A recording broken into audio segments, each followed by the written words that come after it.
Hi, little friends. I'm so glad you came into my home again today. I am going to read for you another one of Max Lucado's books. He's another one of my favorite authors. Artists or authors. Anyhow, we're going to start first with our thumb song. If you got yours on, so do I, and I'm ready. God is so good. God is so good. God is so good. He's so good to me. And I believe He is each and every day. I am going to read for you off my shelf Max Lucado's book, You Are Mine.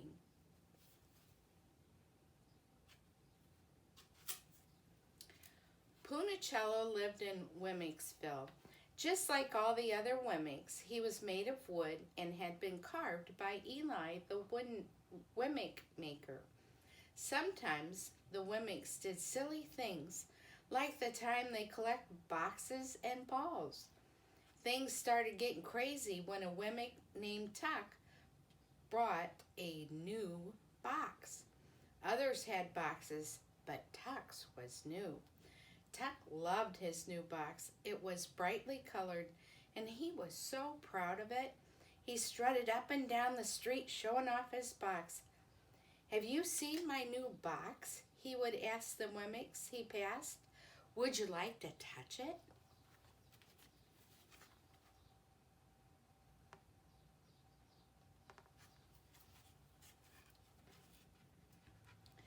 Tuck found Punicello. "Don't you wish you had a new box too?" he teased. Punicello thought Tuck's box was beautiful, and he wished for a box of his own. Soon Tuck began to think he was better than any other Wemmicks because he had a new box.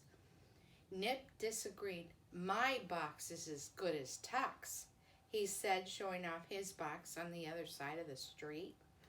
Tuck gave Nip a mad look. Then he had an idea. He stepped into a store and he bought a ball.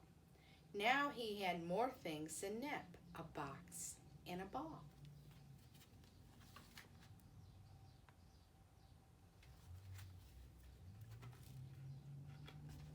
Nip frowned at Tuck's ball, and then he bought 2 balls. He boasted to Tuck, "I have more than you." But before he knew it, Tuck was buying another box. Then Nip bought another ball. Then Tuck bought a ball. And Nip bought a box. Ball, box, box, ball, box, ball, box, box, ball. That's hard to say. Tuck, Nip, Nip, Tuck. On and on it went. The mayor tried to stop the whole mess. "You two are being silly," he said to Nip and Tuck. "Who cares who has the most toys?"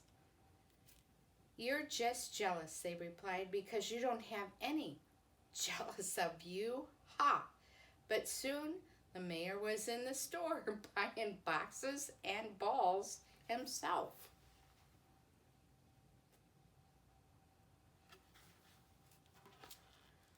Other Wemmicks began to join in. The baker, the butcher, the doctor, the dentist. Before long, everybody wanted to own the most balls and boxes. Some boxes were big, some were bright, some balls were heavy and some were light. Tall people carried them, small people carried them, everybody carried them, and everybody thought, "Good Wemmicks have a lot, not so good Wemmicks have little." When a Wemmick walked down the street with his stack of balls and boxes higher than his head, the people stopped. "Now there's goes a good Wemmick," they would say. But when a Wemmick passed by with one or only one ball or box, the others would whisper, "Poor, poor Wemmick."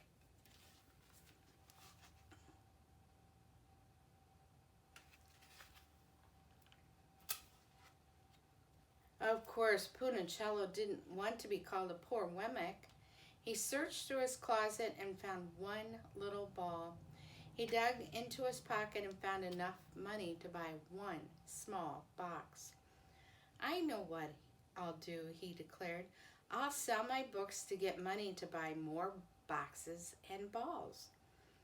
So he brought a blue and green box with clouds painted on the sides, but he still wanted more.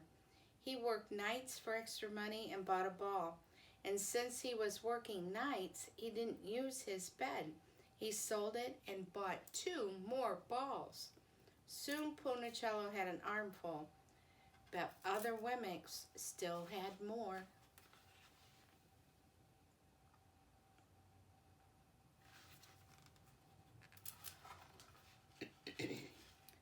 Some of them carried so many boxes and balls they had trouble walking. Punicello wanted to be just like these Wemmicks, so he sold more stuff, and he worked more hours. His eyes were tired from not getting any sleep. His arms were tired from carrying toys. And worst of all, his friends couldn't remember when Punicello came out to play. We haven't seen you lately, Lucio said. Why don't you come and play? Asked Splint.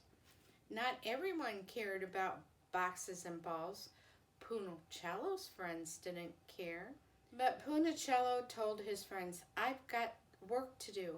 His friends sighed, but Punicello only cared what the other box and ball people thought. So he got a new idea. I'll sell my house.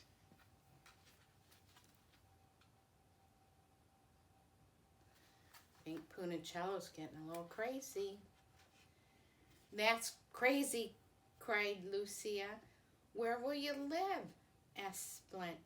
But all Punicello could think about was the toys he could buy with all that money. So he sold his house. He bought boxes and boxes and balls and more balls.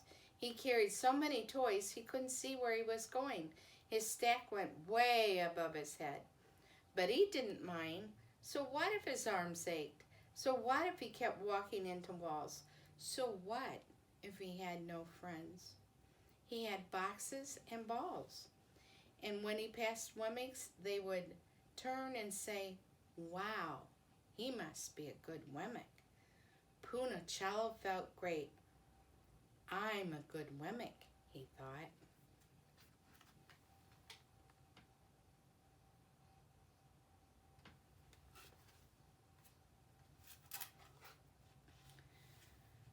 But then the mayor's wife changed the rules. She was very proud of her boxes and balls. She not only had a lot, but she also had special kinds.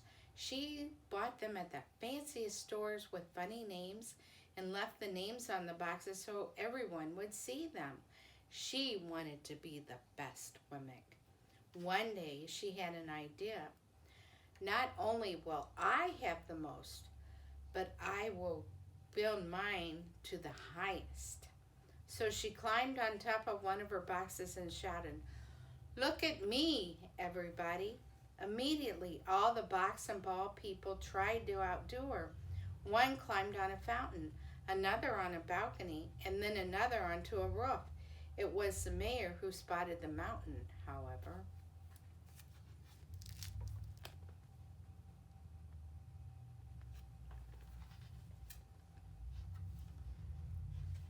Behind the village stood Wemmick's Peak. I'm going to the top of the mountain, the mayor shouted, and the race was on. Wemmicks loaded with boxes and balls began running up the mountain. It was a crazy race. Since the people couldn't see where they were going, they bumped into each other. Exhausted, they fell over their own feet. Some fell off the trail, but the rest kept going. Bringing up the rear was Punicello. After all, he'd only been a good Wemmick for a short time. He wasn't used to carrying so much, but since he couldn't see, he didn't know that he had left the trail. Suddenly, he was all alone. I'm ahead of the others, he thought. I'll be the highest with the most.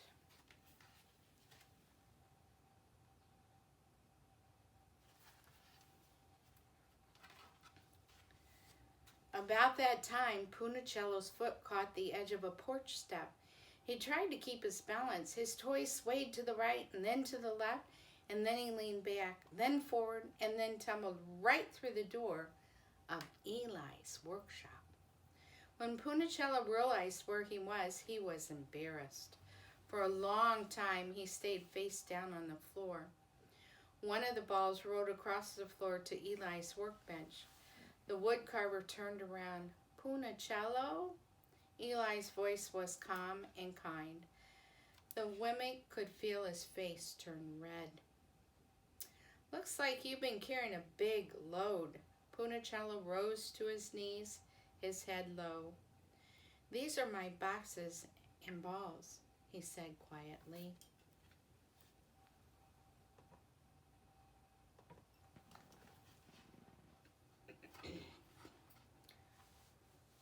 "Do you play with these boxes and balls?" asked Eli.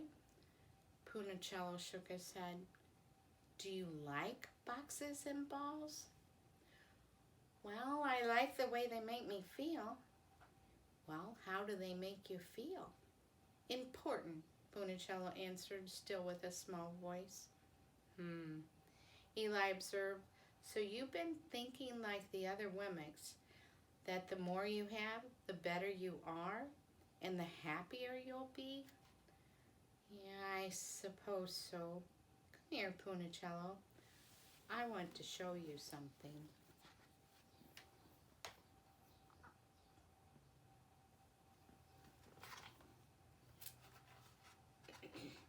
Punicello looked up at Eli for the first time. He was glad that the Wemmick maker wasn't mad. Punicello followed Eli to the window. "Look at them," Eli said. Punicello saw the Wemmicks climbing the mountain. They were tumbling, stumbling, and fighting each other to get ahead. "Do they look happy?" Eli asked. Punicello shook his head. "Do they look important?" "Not at all," Punicello said, seeing the mayor and his wife. The mayor was on the ground, and she was stepping on his back. She had a box on her head, and he had a ball in his mouth. "Did I create them to act that way?" asked Eli. "No, you didn't."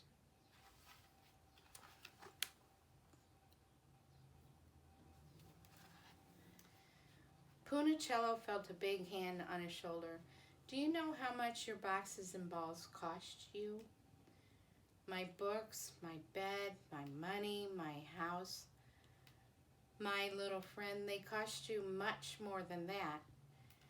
"They cost you your happiness, didn't they?" Punicello paused. "Yes." "They cost you your friends. What's worse, you did not trust me to make you happy. You trusted in toys."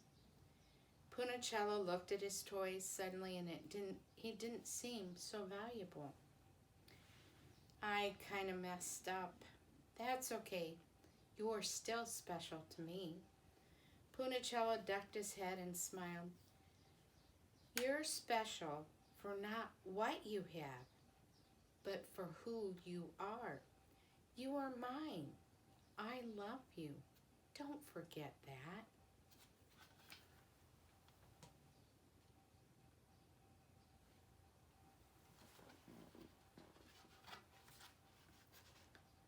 "I won't," Punicello smiled. "Eli?" "Yes?" "What should I do with all these boxes and balls?" "Perhaps you should give them to someone who really needs them." Punicello turned to leave, but stopped. "Eli?" "Yes?" "I don't have a place to sleep."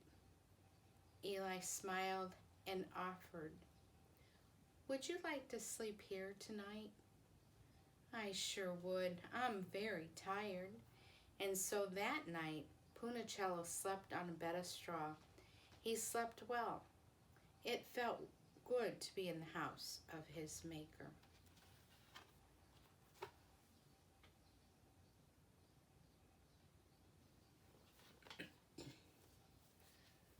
Little friends, there are times when we feel like we don't have enough. We want more toys like our other friends. We want more of the videos like our other friends. We just want more. We don't know why, but we feel that it will make us happy. Truth is, the more you get, the less space you have. I know sometimes, even in my own home, if I get a little bit more, that's less space I have to walk around. And then it just gives me more chores to do because the new things have to be dusted or kept care of.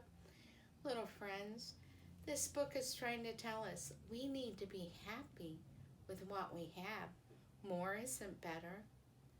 More doesn't make you more important. And more doesn't make you more of a nice person. More is just more. And sometimes it just is called clutter. A lot of us have that problem. We want more, but we don't need it. All we need is God. God is the one that helped bring us here to earth and make us. God is the one that loves us, not our toys, not anything else we have on earth. God loves us. You need to know you can be happy with whatever you have because you have something, the love of God. Also, I love you. Till next time, have a good day.